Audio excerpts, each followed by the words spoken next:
This original WSRE presentation is made possible by viewers like you. Thank you. Established leaders helping launch young entrepreneurs. Fred Levin and Aaron Ball on this edition of Conversations.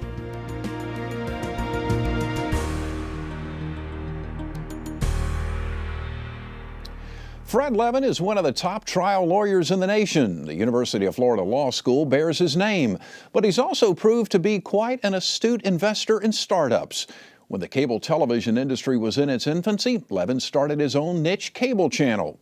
In recent years, as the technology landscape has changed, Levin again saw opportunity and became a major investor in a software company that aids law enforcement and public safety agencies.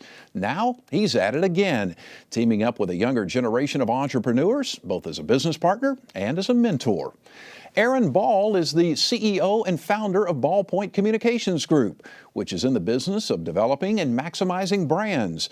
His area of focus include law, tourism, healthcare, and higher education. He works with clients to bring together branding campaigns for both traditional and digital media.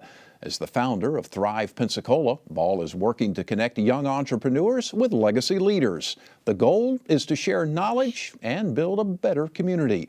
We welcome Fred Levin and Aaron Ball to this edition of Conversations. Gentlemen, thank you for joining us. Thank you for asking. Howdy, Jeff. How did the two of you come together? Well, I'll leave that up to Aaron to explain. Okay. You know what? It's a great story. I am a transplant to Pensacola. I moved here after having traveled quite a bit, and I picked Pensacola. My grandfather lives here. He has Alzheimer's. There wasn't a real business reason, right. But I fell in love with this place. And anyway, I'd been hearing Fred Levin will take your call. Fred Levin will answer anybody's phone. And luck would have it, that's very true. And I gave him a call one day. I knew he was trying to do some very innovative things with Blab TV, and we had a conversation in his office. And a year and a half later, we're sitting here with you. I appreciate it. Now, Fred, you don't really need to. You're one of the most successful attorneys in the nation. You don't need to talk to a young guy. Why do it?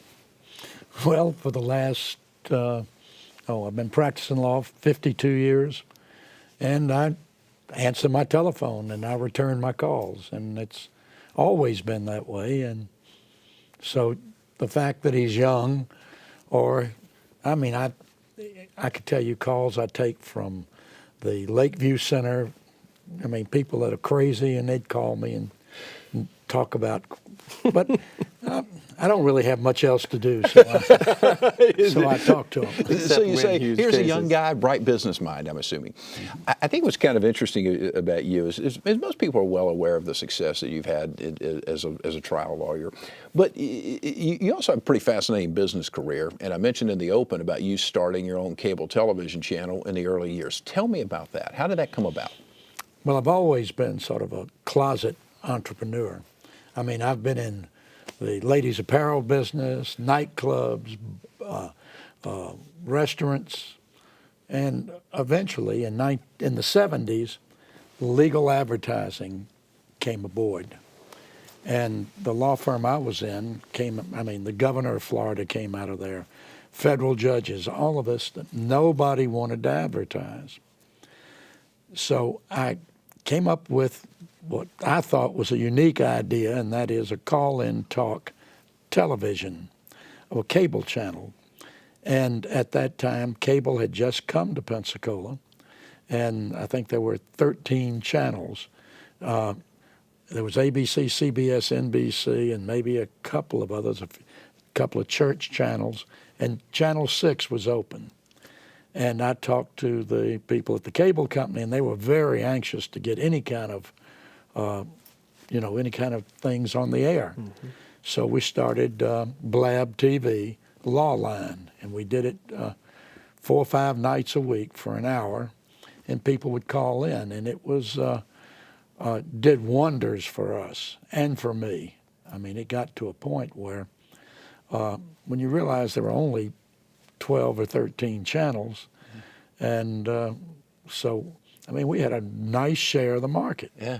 So I got to be pretty well known. Then from there, we started, it was all live. We added a sports show, and then we added a call-in, just general talk type things that you're doing, except it was live. Then medical, and pretty soon it got to be where we were actually doing probably more live television than any TV station in the country. And so eventually it went 7 days a week, 24 hours a day. Did you have any idea in the beginning that it would grow to that? I mean, could you? No. Yeah. No. And as things would have it, what's that, been almost 30 years. Wow. And it's still going well. And we're getting into some new things through Aaron, this thing called LabList, which is a real interesting concept. And you'll see more of it over the next several months. And that's, tell me a little bit about that. What is that? How is that different than the television station? Well, Jeff, when you look at all media online, you know everybody's using an iPad these days, or you're spending at your office, you're watching YouTube videos. I mean, if you ask people, how many videos did you watch today online, they can't tell you. And LabList is the local answer to video. It's between Angie's List and Craigslist.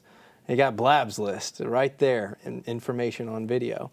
And so it's just a natural extension of the up close and personal information about local personalities and businesses and information that Blab TV has been for decades, but it's taking it into a completely innovative new approach online. Because there is a huge disruption going on in the media business. Throw this out to both of you. Where does this thing end up eventually? Well, this is strictly digital. I mean, you've got to realize I just got a computer maybe 3 years ago. So, I mean, this is so foreign to me.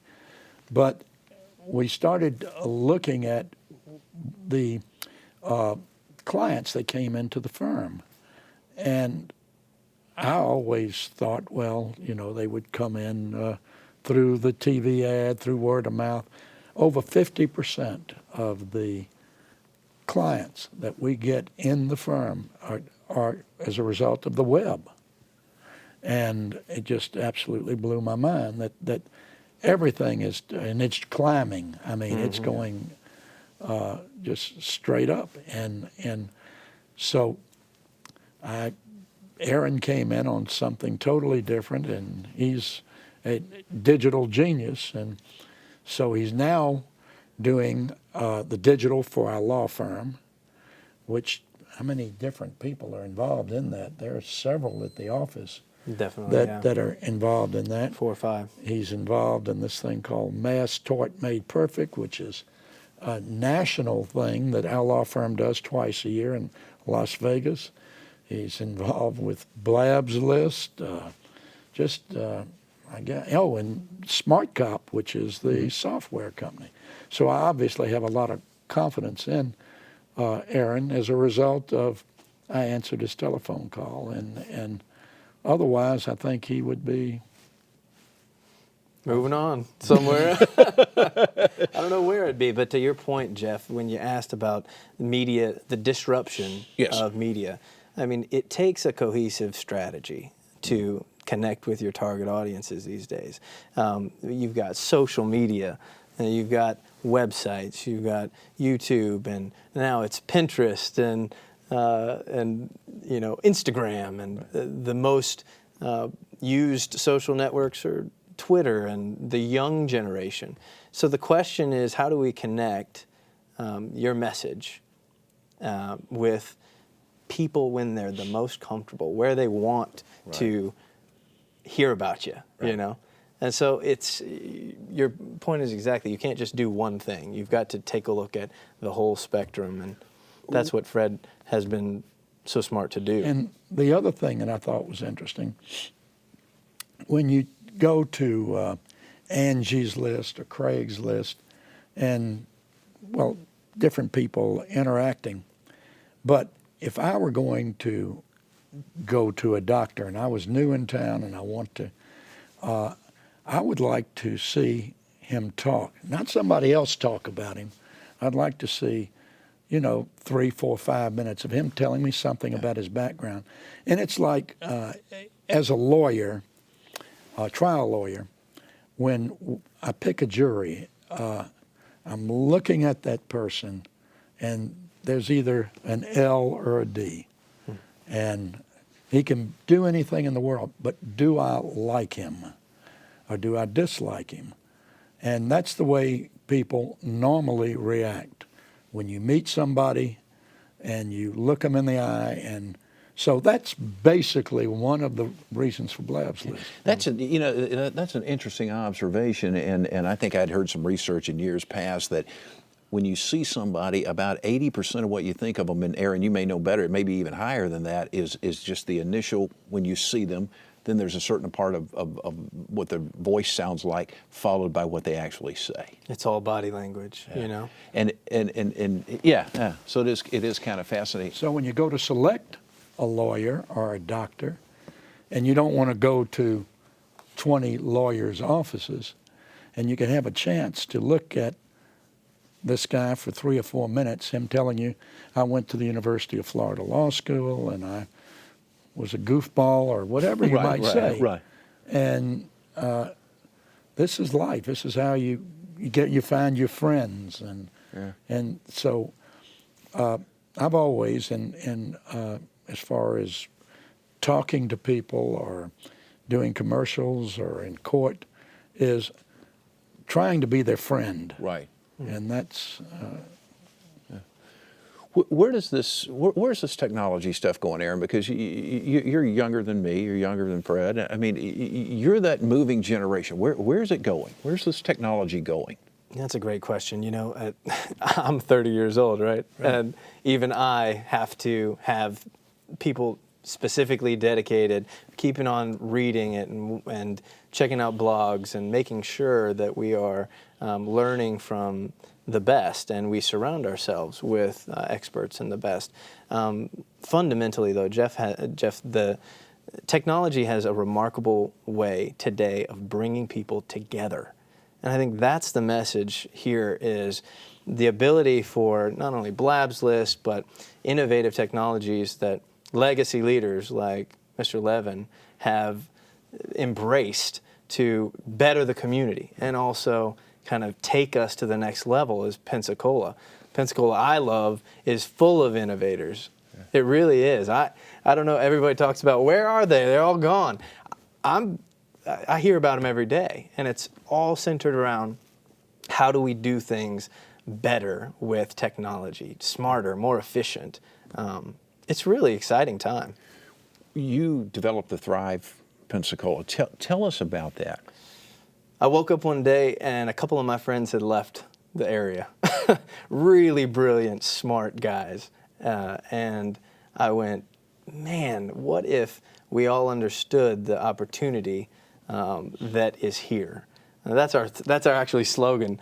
I think you helped me come up with it. Opportunity is here. Yeah. And that's the message that I know that the folks that helped me found Thrive Pensacola, Barry Arnold, Lorenzo Aguilar, Rachel Gillette, folks understand that, and the idea is bridging the gap with truly innovative community projects and investable business development ventures that make a difference for the community and bring jobs here.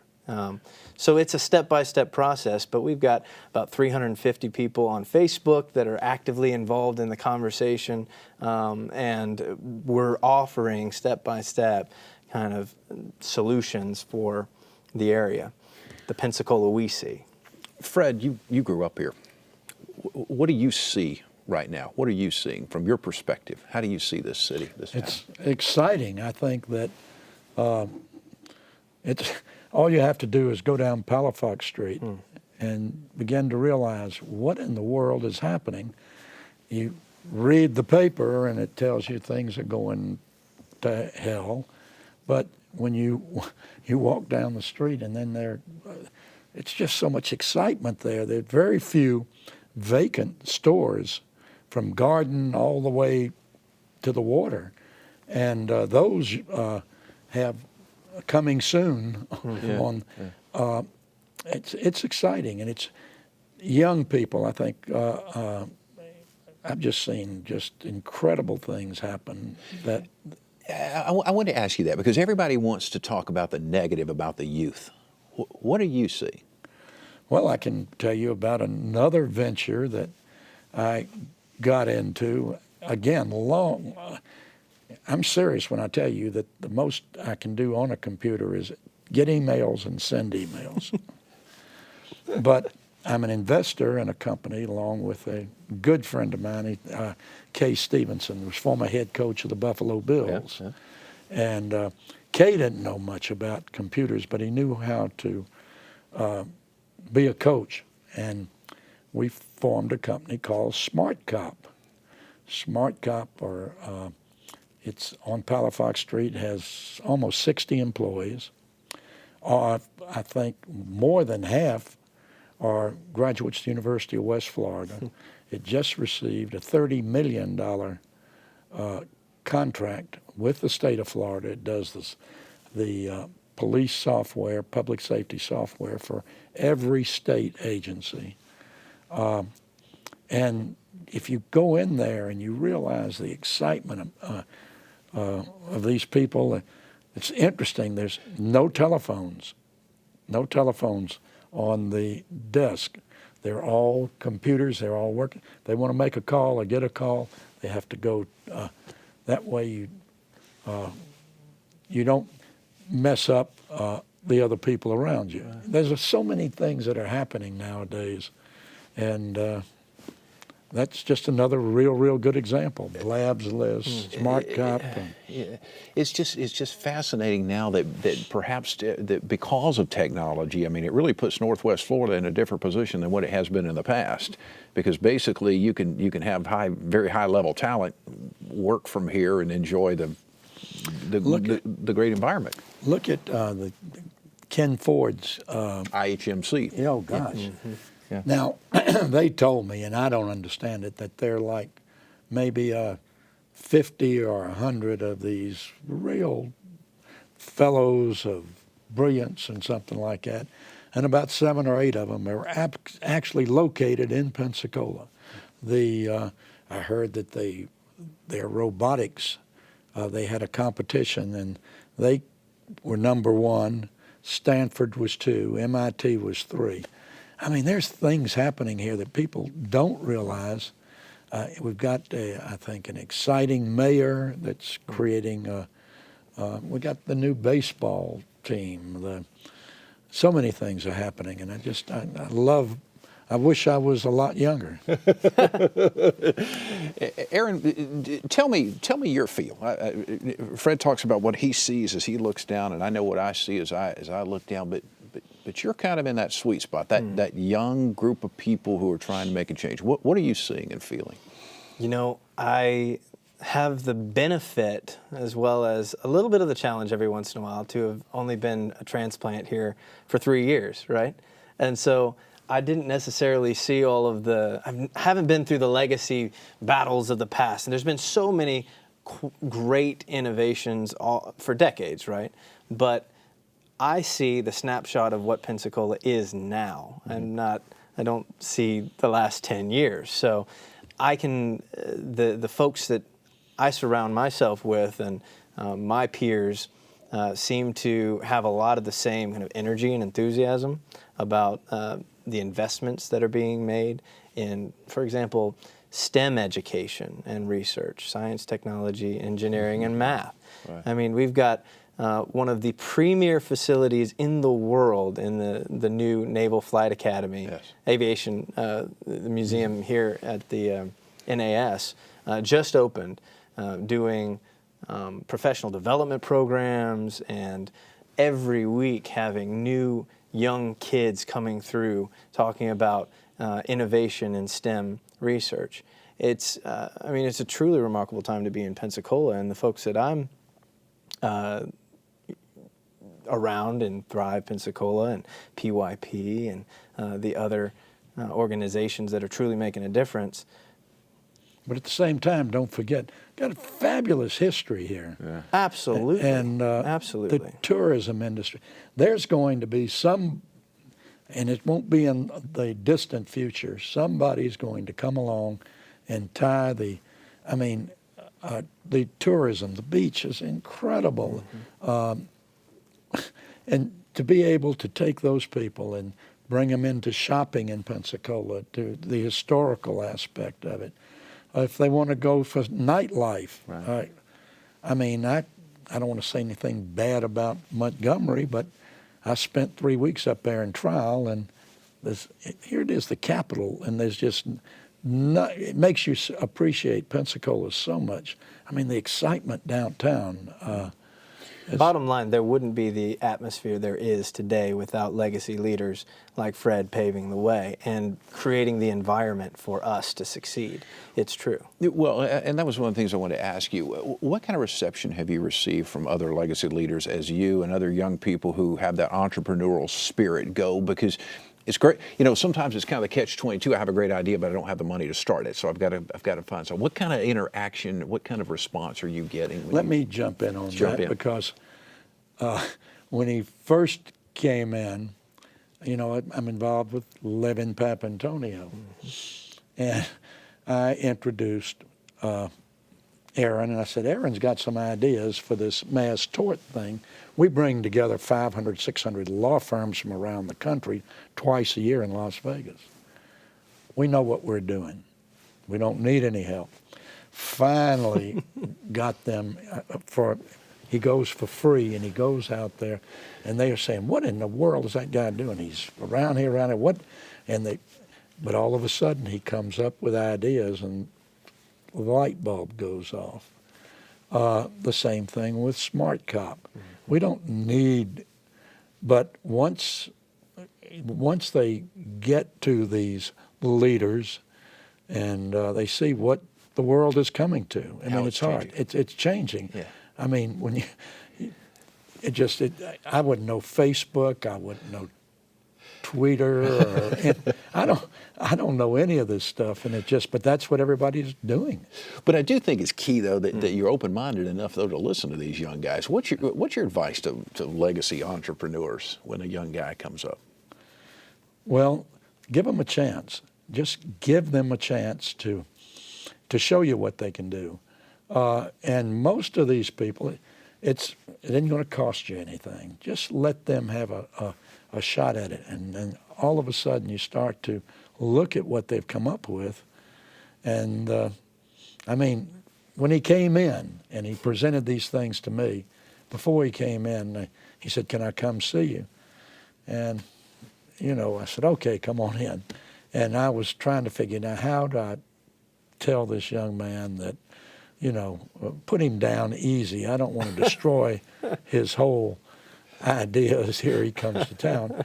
Well, then I've got him doing everything of which I have any tie-ins to, whether it's the law firm, the Blab, Smart Cop, actually even to the standpoint of redoing a home, and he's coming up with all of this knowledge. And we're truly, you know, the beauty of the way we work in technology is it's so much easier to measure success when you're using online technologies and ways to engage people with smart devices like phones and their computers. You can measure everything that somebody's doing. So I boil it down. My generation, we respond so well to leaders who do listen, who are, and there's a reason Fred Levin is Fred Levin, because he listens to people around him and has taken action when other people won't. And he also, I would hope, is a good judge of character. Well, I think the other interesting part here for young entrepreneurs and for entrepreneurs in general is don't be afraid to pick up the phone and make the cold call. Yes. Agreed. Because if you wouldn't have done that, perhaps the two of you wouldn't have hooked up.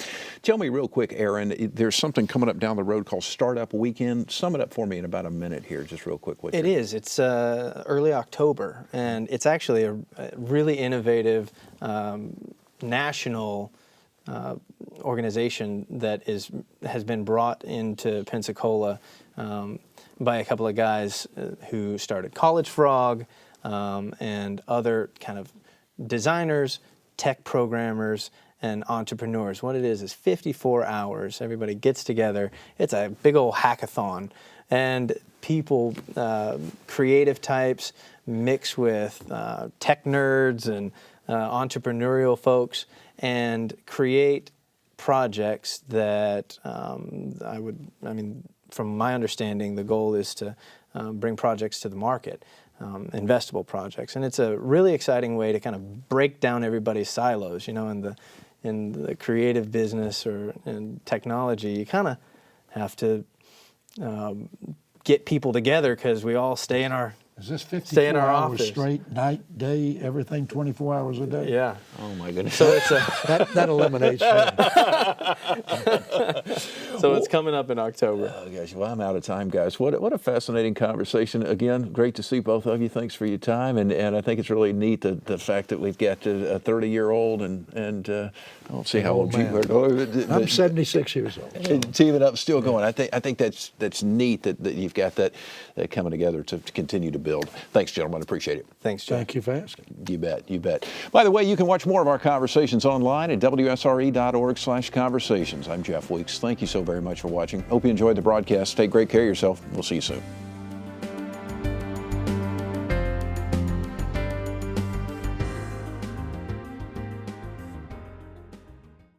Be more connected. Find us, follow us, watch us. Get online with WSRE.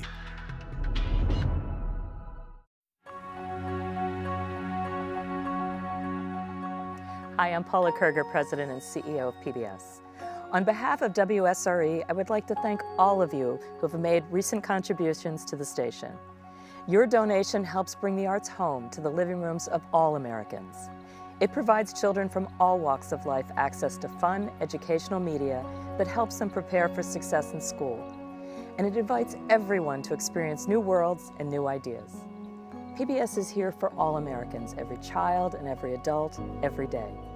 If you haven't given a contribution, or maybe it's been a while since your last gift, please do your part and make a gift to WSRE now.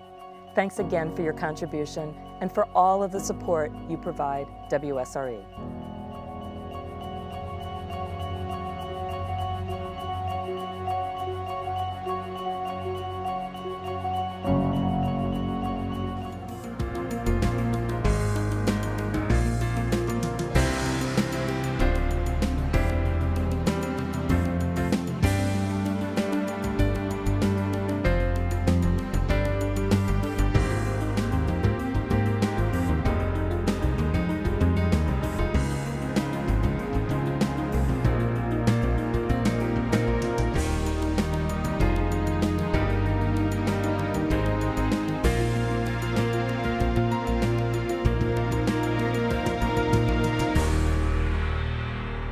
Support for this program is provided in part by these corporate sponsors.